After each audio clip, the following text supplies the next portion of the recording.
warahmatullahi wabarakatuh. Innal hamdalillah wahda wassalatu wassalamu ala man la nabiyya ba'da amma ba'd. A'udzu billahi minasy syaithanir rajim. Bismillahirrahmanirrahim. Wattaqullaha alladzi tasaaluna bihi wal arham. Innallaha kana 'alaikum raqiba. وقال النبي صلى الله عليه وسلم عن أبي هريرة رضي الله تعالى عنه عن النبي صلى الله عليه وسلم من كان يؤمن بالله واليوم الآخر رواه البخاري। সম্মানিত আজকের সভাপতি মহাশয়, অভিচারক মণ্ডলী ও আমার সামনে বসে থাকা অত্র মাদ্রাসার ছাত্রছাত্রী বিন্দু, আজকের প্রতিযোগিতায় যে বিষয়টি নিয়ে আলোচনা করব তা হলো ইসলামী আকিদার বিধান। সম্মানীয় উপস্থিতি, আমাদের সর্বপ্রথম জানতে হবে আকিও কাকে বলা হয় এবং কারা। আকিওকে আরবি ভাষায় রাহিম বলা হয়। আকিও ওই সমস্ত ব্যক্তিদেরকে বলা যায় যাদের সাথে রক্তের সম্পর্ক রয়েছে, যাদের সাথে রক্তের সম্পর্ক আছে। এবারে জানবো যাদের সাথে রক্তের সম্পর্ক আছে তারা কারা। এ ব্যাপারে দুটি পক্ষ আছে। নাম্বার 1 পিতার পক্ষ, নাম্বার 2 মাতার পক্ষ। পিতার পক্ষের আত্মীয় হলো পিতা মাতা ভাই বোন দাদা দাদি চাচা চাচি ইত্যাদি। মাতার পক্ষের আত্মীয় হলো নানা নানি মামা খালা ও তার সন্তান সন্ততি। সম্মানীয় উপস্থিতি, আমাদের জানতে হবে এই দুটি পক্ষের আত্মীয়র মধ্যে পিতার আত্মীয় হলো শীর্ষস্থানের আত্মীয়। কোরআনের সতর্কতা ও নির্দেশ হচ্ছে আত্মীয় স্বজনের সঙ্গে সম্পর্ক বজায় রাখা। আল্লাহ তাআলা এই সমস্ত আত্মীয়দের সাথে সম্পর্ক রাখার নির্দেশ দিয়েছেন। আল্লাহ তাআলা সূরা নিসা পারা নম্বর 4 সূরা নম্বর 4 আয়াত নম্বর 1 এর মধ্যে বলেন, ওয়াত্তাকুল্লাহা আল্লাযী তাশাআলুনা বিহি ওয়াল আরহাম ইন্নাল্লাহা কানা আলাইকুম রাকিবা। তোমরা সেই আল্লাহকে ভয় করো যার নামে তোমরা পরস্পরের নিকট হক চেয়ে থাকো এবং তোমরা আত্মীয়তার সম্পর্ক ছিন্ন করাকে ভয় করো। ওয়াত্তাকুল্লাহ, যেরূপ আল্লাহকে ভয় করছো, ইন্নাল্লাহা কানা আলাইকুম রাকিবা, নিশ্চয় আল্লাহ তাআলা তোমাদের প্রতি তীক্ষ্ণ দৃষ্টি রাখেন। অত্র আয়াতে আল্লাহ তাআলা আত্মীয়তা রক্ষা করার জন্য তাকিদ করেছেন। ইসলামী আত্মীয়তার বিধান হলো ফরজ। যেমন নামাজ রোজা ফরজ, স্বেচ্ছায় সালাত ত্যাগ করা কাবিরা গুনাহ, অনুরূপ আত্মীয়তার সম্পর্ক ছিন্ন করা কাবিরা গুনাহ। নবী করিম সাল্লাল্লাহু আলাইহি ওয়াসাল্লাম হাদিসের মধ্যে বলছেন, মান কানা ইউমিনু বিল্লাহি ওয়াল ইয়াউমিল আখির ফালিয়াসিল রাহিমাহু। যে ব্যক্তি আল্লাহ ও কিয়ামত দিবসের প্রতি ঈমান রাখে, ফালিয়াসিল রাহিমাহু, সে যেন তার রক্তের সম্পর্ক বজায় রাখে। সম্মানীয় উপস্থিতি, এবারে আমরা জানবো আত্মীয়তা ছিন্নের ব্যাপারে কি হুঁশিয়ারি রয়েছে।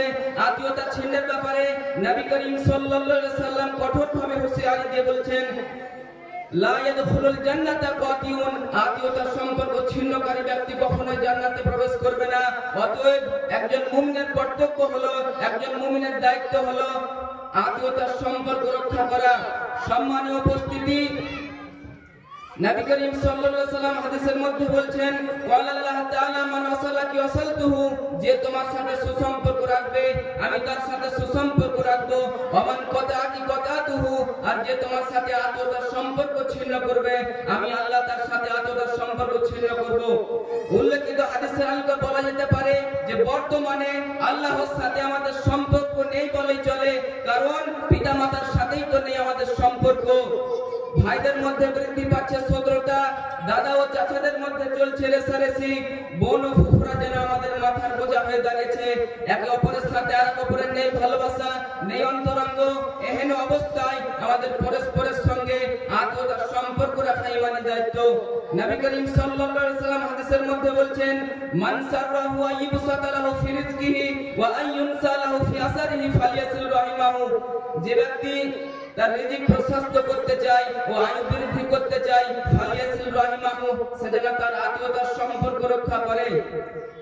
সম্মানীয় উপস্থিতি, এবারে আমরা জানবো আত্মীয়তার সম্পর্ক কিভাবে রক্ষা করব। আত্মীয়তার সম্পর্ক রক্ষা করাকে যদি ইবাদতের চেতনায় নিয়ে যায় তবে আমাদের জন্য আত্মীয়তা রক্ষা করা খুব সহজ হয়ে যাবে। আর যদি সামাজিকতার চেতনায় নিয়ে যায়, অর্থাৎ সে যদি আমার সাথে আত্মীয়তার সম্পর্ক রাখে তবে আমি রাখবো, নচেত রাখবো না, তখন আমাদের জন্য আত্মীয়তা রক্ষা করা খুব সহজ কঠিন হয়ে যাবে। নবী করিম সাল্লাল্লাহু আলাইহি ওয়াসাল্লাম হাদিসের মধ্যে বলছেন, আন আবি হুরায়রা রাদিয়াল্লাহু তাআলা আনহু আন্না রাজুলান ক্বালা ইয়া রাসূলুল্লাহ ইন্না লি করাবাতুন আসিলুহুম ওয়া ইয়াকতুউনি ওয়া উহসিনু ইলাইহিম ওয়া ইউসিউনা ইলাইয়া فقال لئن كنت كما قلت فكأنما تصفهم المال ولا يجعل معك من الله جاهر عليهم ما دمت على ذلك। হযরত আবু হুরায়রা রাদিয়াল্লাহু তাআলা আনহু থেকে বর্ণিত, তিনি বলেন, আন্না রাজুলান, এক ব্যক্তি বলল, ক্বালা ইয়া রাসূলুল্লাহ, হে আল্লাহর রাসূল, ইন্না লি করাবাতুন আসিলুহুম, আমার আত্মীয়-স্বজন আছে, আমি তাদের সঙ্গে আত্মীয়তার সম্বন্ধ রক্ষা করি, ওয়া ইয়াকতুউনি, কিন্তু তারা কি করে? আমার সাথে আত্মীয়তার সম্পর্ক ছিন্ন করে। ওয়া উহসিনু ইলাইহিম, আমি তাদের উপকার করি। ওয়া ইউসিউনা ইলাইয়া, কিন্তু তারা আমার উপকার করে। ওয়া আহলুমু আনহুম, আমি তাদের সঙ্গে সহনশীলতার ব্যবহার করি। ওয়া ইয়াজহালুনা আলাইয়া, কিন্তু তারা আমার সাথে মূর্খতার আচরণ করে। ফাকালা, তখন নবী করিম সাল্লাল্লাহু আলাইহি সাল্লাম বললেন, লাইন কুনতা কামা কুলতা ফাকান্নামা তুসিফুহুমুল মাল, তুমি যা বললে যদি প্রকৃত অবস্থা তাই হয়, তাহলে তুমি যেন তাদের উপর গরম ছাই নিক্ষেপ করে দিলে। সর্বদা তোমার সঙ্গে আল্লাহর তরফ থেকে তাদের বিপক্ষে একজন সাহায্যকারী ফেরেশতা থাকবে, মা দুমতা আলা যালিক, যতক্ষণ পর্যন্ত তুমি এই অবস্থায় বহাল থাকবে। উল্লেখিত হাদিস দ্বারা স্পষ্ট বুঝতে পারলাম যে কেউ যদি আত্মীয়তার সম্পর্ক ছিন্ন করার চেষ্টা করে, তবুও তার সাথে আত্মীয়তার সম্পর্ক রক্ষা করতে হবে।